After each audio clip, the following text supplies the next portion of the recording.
I want to welcome these extraordinary business leaders who are here today in support of comprehensive immigration reform. As all of you know, we are at a critical point in the debate that's taking place in the Senate. All these business leaders recognize the degree to which immigration is a contributor to growth, a contributor to expansion, a creator of jobs, but they also recognize that the immigration system that we currently have is broken.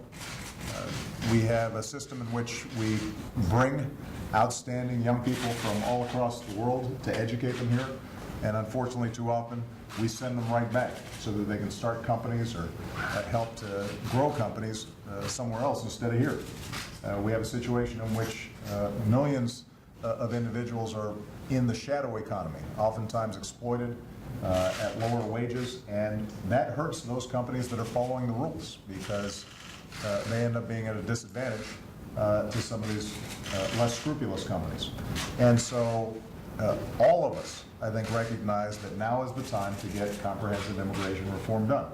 One that involves having very strong border security, that makes sure that we're holding employers accountable to follow the rules, one that provides earned citizenship for those 11 million so that they have to pay back taxes, pay a fine, learn English, follow the rules, get to the back of the line, but ultimately can be part of the above-board economy as opposed to the below-board economy, and a system that fixes and cleans up our legal immigration system so that we can continue to be a nation of laws and a nation of immigrants.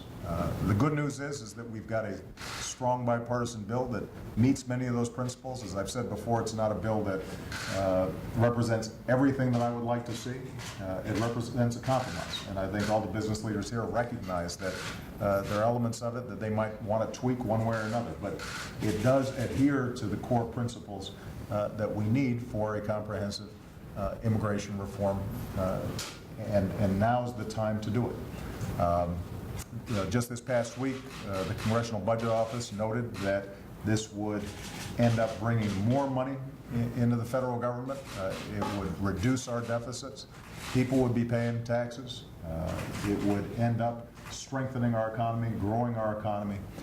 And so you've got a broad consensus all throughout the country, not just business leaders who are represented here today, many of whom are immigrants themselves, many of whom started businesses and are now creating opportunity all across the country. But we're also seeing labor leaders, we're seeing clergy, we're seeing people from all different walks of life saying, now's the time to get this done. So I very much appreciate all the business leaders who are here for making this push. I know they're going to be talking to various senators and members of Congress over the next several days. I would urge the Senate to bring this to the floor, and I hope that we can get the strongest possible vote out of the Senate so that we can then move to the House and get this done before the summer break. And if we get this done, when we get this done, I think every business leader here feels confident that they'll be in a stronger position to continue to innovate, to continue to invest, to continue to create jobs, and ensure that this continues to be the land of opportunity for generations to come. So thank you very much to all of you for being here.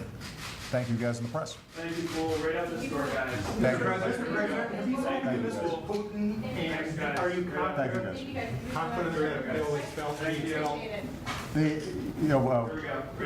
what we know is that we're following all the appropriate legal channels and working with various other countries to make sure that rule of law is observed. And beyond that, I'll refer to the Justice Department that has been actively involved in the case.